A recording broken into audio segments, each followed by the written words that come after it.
Okay, so I just finished watching Doctor Who Boom, and yeah, this is so far easily the best episode of this new series, and that, admittedly, you know, it's not a high bar.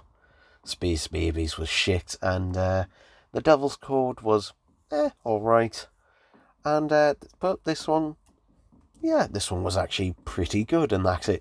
For the first time in a long time, it felt like, oh, proper Doctor Who's come back. And and obviously this episode is written by Stephen Moffat, and you can immediately tell it's written by Stephen Moffat. I don't know. It kind of reuses a couple of elements and that from like his previous works. For example, the whole if you've the whole stuff with the spacesuits in Silence of the Library, basically, making an impression of a person sometime after death is that kind of concept is redone here, except it's AI doing an impression of a person after they're dead and that.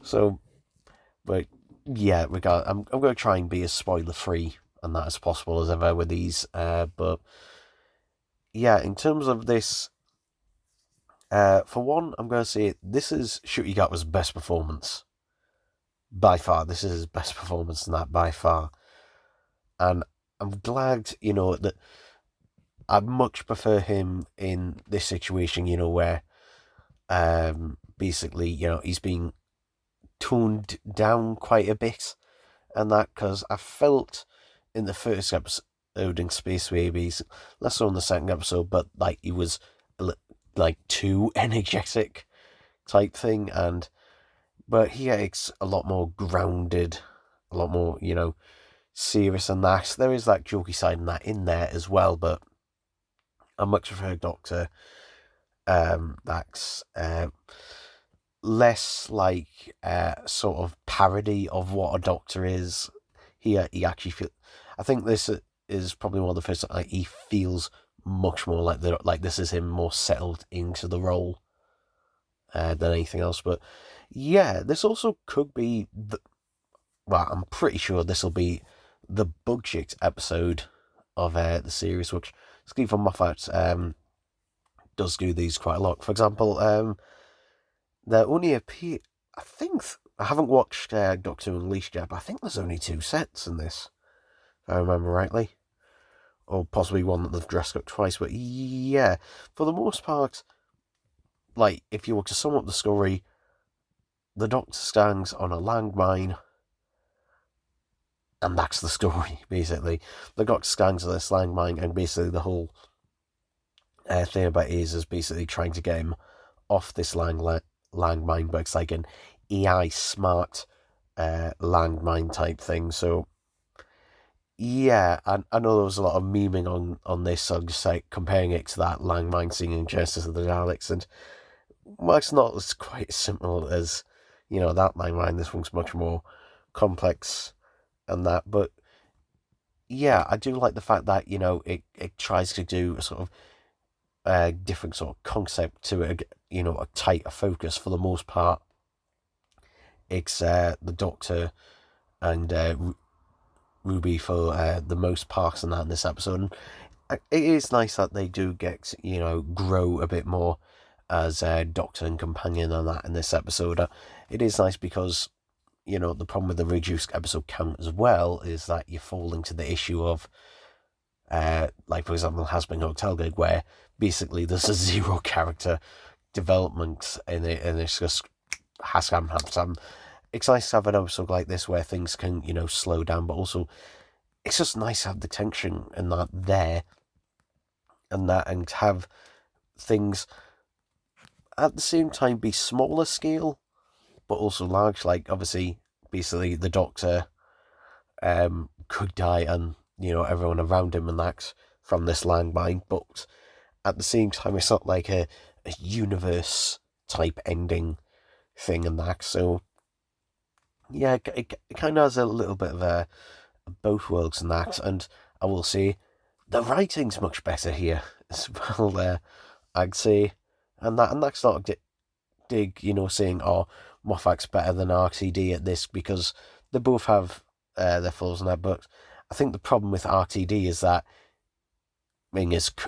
currently, he's not focused on telling a good story. That is not basically his priority, and he's made it very clear that it's not his priority in this, in his new era, that, basically representation is basically his priority, and anything else, basically, that is essentially what his priority and everything is, where this seems to be, whereas Moffat is, not that he's against that, absolutely not, but, and you don't have to be against it.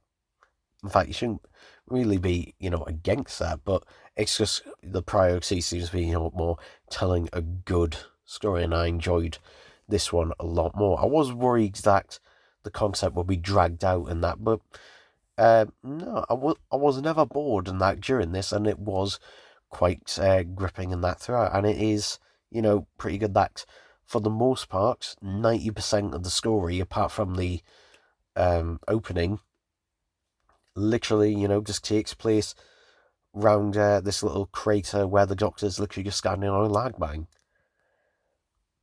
Which, yeah, that is an impressive feat. That is an impressive feat to do. So, yeah, in terms of this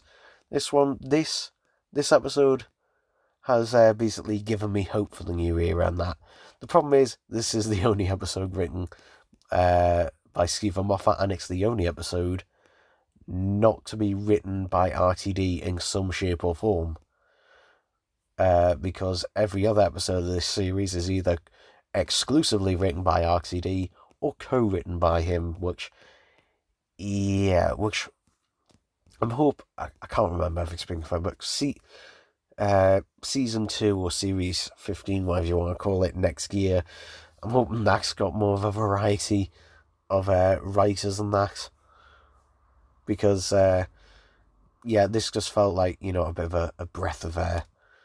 I'd say a breath of fresh air, but it feels like, just, this is something just like, okay, feels, again, this, just feels like Doctor Who again. It's like, oh, great, it's just like, oh, this is what I've been missing in that for ages, and that, this is the kind of stuff. And the thing is, though, the problem is, I'd say this episode, like, if you put it into a different era, like, if you put this episode into Moffat's era, it would still be a decent episode in that. So the fact that I'm giving it praise on that regard just, shows that I'm not saying it's the most amazing thing ever, and that, but it's probably the best episode of Doctor Who in a long time. Is it the one I've enjoyed the most? I don't know. But in terms of, written episodes and stuff like that, yeah. Yeah, it's not the most amazing thing on there. There are a couple of bits here and there where it kind of off-tails and feels like it's, maybe RTD's added a thing in there. For example, there's a bit where it randomly starts snowing, which is to do with Ruby Rose, and then it suddenly stops. There's no explanation for it. That is very much just like a Russell thing, just like putting his foreshadowing thing in there, which, yeah, is poorly as executed as ever. It's just like, not subtle at all, and just kind of shoved, force-fed into there. Not that Moffat was much better at it either, so... But, yeah, if you found the first 2 episodes, not too tasting, which I don't blame you. Particularly, obviously, Space Babies, yeah. Who likes that shit? Give this one a try. This one is, what really, when we look for next. With Steven Moffat, I think he did confirm in a Radio Times listing that he is writing this year's Christmas special. We'll see. I think if Moffat doesn't make it as Christmassy, Like, I find with the Moffat era Christmas specials, the ones I like the most are the ones that have the least to do with Christmas, I find. But yeah, the rumour is that he's writing a Dalek story for the Christmas special, but regardless. So, yeah, there we go, people, there we go.